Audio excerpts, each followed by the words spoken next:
Mediunidade, teoria ou prática? O que é melhor no desenvolvimento do médium? Ter mais teoria ou mais prática, ou ter os dois? Quem sabe? Vamos falar sobre isso?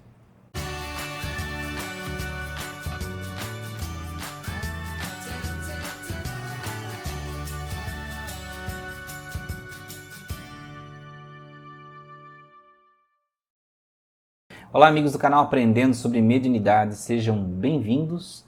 Neste vídeo nós vamos falar sobre mediunidade, teoria ou prática, mas antes quero dar um recado bem rápido, dia 30 de abril, né? Este vídeo aqui está saindo na quinta-feira, então olha só, é no sábado seguinte, né? Dia 30 de abril de 2022, vamos ter um workshop Expansão da Espiritualidade das 9 da manhã até as 18 horas. Então se você quiser se inscrever, são vagas limitadas, está se esgotando cada vez mais, tá?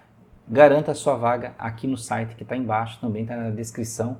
Basta você se inscrever, tem uma taxa de inscrição lá e vamos passar um dia todo juntos. Não é uma live, é uma conversa via webcam, tá? Em uma sala, todos juntos, e vocês vão gostar muito, tá? Mas não vamos ficar fazendo muita propaganda, porque a intenção aqui é falar sobre mediunidade, teoria e prática. É comum eu ver às vezes algumas discussões de pessoas, seja nos nossos grupos, comentários, falando o que é mais importante na mediunidade, se é a teoria ou se é a prática, né? Então vejam, eu posso contratar, por exemplo, um arquiteto, né? Que ele só leu livros sobre arquitetura e nunca realizou um projeto? Não, eu não posso. Eu preciso de um arquiteto que também tenha a prática, porque lá na faculdade, na universidade, ele vai sim estudar, ele vai estudar teoria, mas ele vai praticar também, ele vai fazer projetos, ele vai fazer algo, né? Mas e se eu quisesse contratar um arquiteto que só sabe a prática? Ele nunca leu um livro de arquitetura.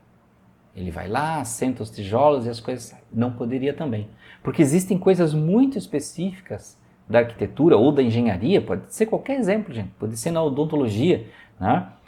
Existem coisas que são específicas que vêm na teoria, que nós não temos como aprender na prática. Que se você ficar 10 anos fazendo, você não aprenderia. Por quê? Porque na teoria está sintetizado as experiências de outras pessoas. Então, como você vai invalidar o conhecimento teórico, que na verdade é o prático que foi escrito, e aí você vai gastar o seu tempo anos tentando fazer uma coisa para descobrir o que outros já escreveram como é? Então vejam que não é algo lógico. Então, meus amigos, compreendam que é uma coisa que tem que ser casada, teoria e prática.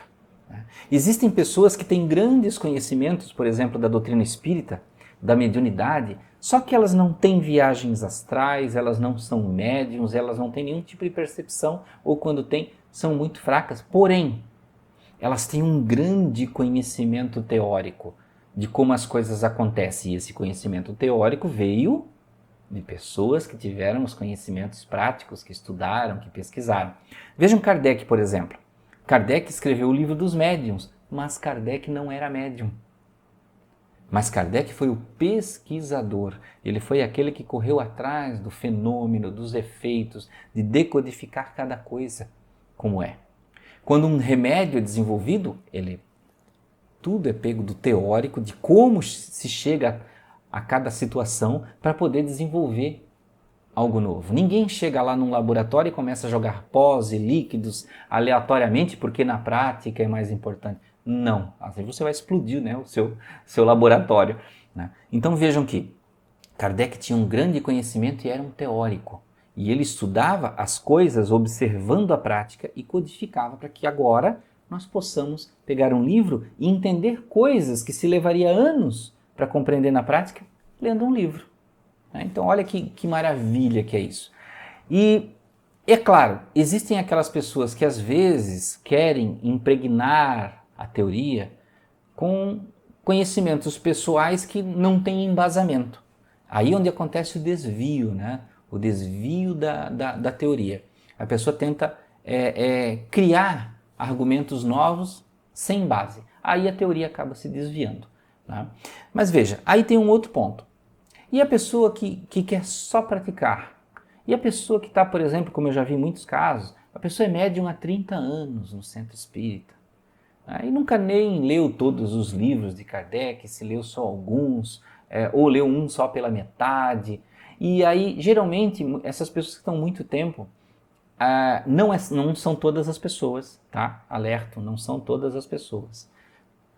Às vezes não querem estudar, têm preguiça de estudar, ou dizem assim, não, meu tempo de estudar já passou. História, tem gente aí com 90 anos fazendo faculdade, né? E aí, elas dizem assim, não, mas eu já estou 30 anos exercitando, já conheço tudo isso. Só que aí você vai observar a prática mediúnica é cheia de problemáticas, cheia de falhas, cheia de vícios, né? Vícios das comunicações mediúnicas. Por quê? Porque não teve a base teórica. Né? E ela acredita dentro da cabeça dela que por ela exercitar há bastante tempo ela já sabe todas as verdades.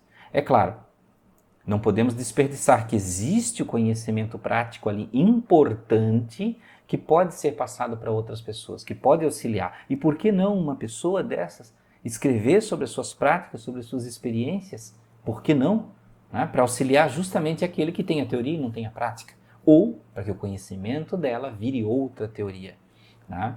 Então veja que nós somos carentes de pessoas que saibam juntar essas duas coisas. Às vezes temos médiuns muito teóricos e com pouca capacidade mediúnica.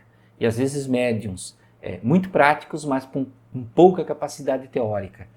E aí o que acontece? Nós ficamos sempre capengas na balança, nós não conseguimos progredir muito porque a gente está sempre tendo dificuldade. Por isso que também, em muitos centros, existem as pessoas que são mais teóricas e as mais práticas. Por quê? Porque um complementa o outro. Porém, não pode haver a dissensão de um achar que um sobrepõe o outro. Para mim é muito mais importante, eu sou mais importante, porque eu já tenho 30 anos de prática. Você está aí falando de questões decoradas do Livro dos Espíritos, mas você nunca incorporou um espírito. Mas veja, ele tem o conhecimento importante para aquele que faz a prática. E aquele que faz a prática tem um conhecimento importante para aquele que sabe mais a teoria. E não adianta essa discussão de que um é mais importante que o outro, é uma discussão que vai só cansar todo mundo, que vai só exaurir as pessoas de ficarem tentando chegar a lugar nenhum. Então precisa-se dos dois campos para que a mediunidade caminhe. E mesmo que você não seja médium, tá? As pessoas não podem associar isso. Eu só posso ser espírita se eu for médium. Se eu sou médium, eu viro espírita. Não, está totalmente errado. Espiritismo é uma doutrina científica e filosófica, de amor e conhecimento. E qualquer pessoa, mesmo não sentindo nada da mediunidade, ela pode aprender através, sim, da teoria. Porque aí ela vai conhecer a parte filosófica e a parte científica da doutrina espírita, que não é só falar de espíritos e de plano espiritual. É sobre amor, sobre conhecimento, sobre disciplina, sobre inúmeras questões filosóficas. Pega lá um livro da Gênese para você ver. Você vai ver um aspecto da doutrina espírita que você não é comum você ver. Falar sobre astronomia, sobre geologia, e uma série de outras coisas. Sobre bactéria, sobre célula. Aí você diz, mas Anderson, isso é espiritismo? Que é a doutrina científica e filosófica. Então, meus amigos, vejam que essa briguinha eterna de prática ou teoria não chega a lugar nenhum, e quem se isola em uma só está perdendo em muito. Nós precisamos dos dois, para que um não se ensoberbeça na sua condição perante o outro. Tá? Então não adianta a gente dizer assim, é muito melhor eu ter 20 anos de prática. Não adianta nada se você não lê um livro. Vai ser mais um perdido tentando aprender, batendo com a cabeça na parede. E o teórico também vai ser só um teimoso falando coisas decoradas. Vamos nos unir, vamos nos compreender e juntar forças. Então, meus amigos, espero que tenham gostado desse vídeo. Um grande abraço, muita paz, muita luz. Até a próxima.